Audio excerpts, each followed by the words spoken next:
Hello friends and welcome back. In today's tip, I'm going to show you how to create a cycle plot. A cycle plot is really useful for showing seasonality in your data. We may want to look at the effective day of the week or month of the year. In this video, I'm going to show you two methods for creating a cycle plot.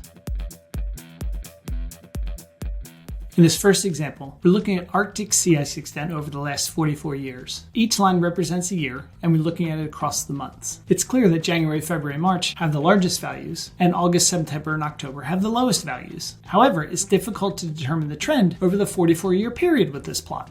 This is the same data plotted as a single time series across all 44 years. We can see the cyclical nature of the data, but it's difficult to follow the pattern of a particular month with this data.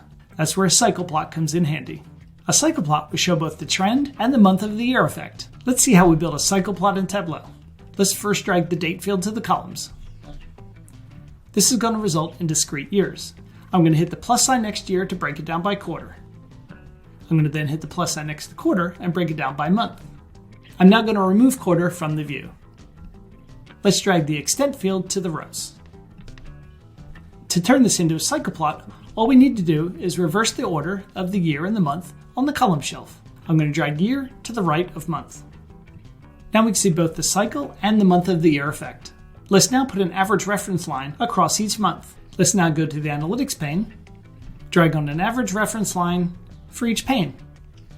And now we can see the cycle of the data. We can clearly tell that February and March are the highest, and August and September are the lowest. What we want to do from here is compare each year to the average of all years within each month. To do that, let's first create a calculated field that returns the value for the reference line.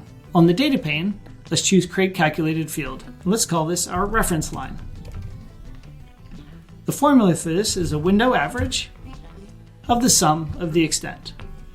Click on OK, and now we're going to drag that to the rows. Let's change that table calculation to compute across each pane. Let's now remove the extent field from the rows. Let's change the mark type to a Gantt bar. Now we need to calculate the difference between the extent and our reference line. To do that, let's create one more calculated field. Let's call this one variance. The formula is going to be the sum of the extent minus our reference line, which we can just drag in from the rows. Click on OK, and then drag that field we just created to the size shelf. We can also add that to color, and there you go. We have a cycle plot as bar charts. The last thing I would do is add an average line for the average sea ice extent across each month. Let's go to the analytics pane, drag on an average line for each pane. From here, it's a bit of formatting. I'm going to right click on one of the reference lines and choose Edit. I'm going to remove the label. I'm going to change the line to a dark line and uncheck the Show Recalculate option. Click on OK, and now we're all done. I hope you found these two methods for creating cycle plots useful. If you did, please give the video a like so other people can find it too. And don't forget to click subscribe. I'd hate for you to miss any of the tips that I share.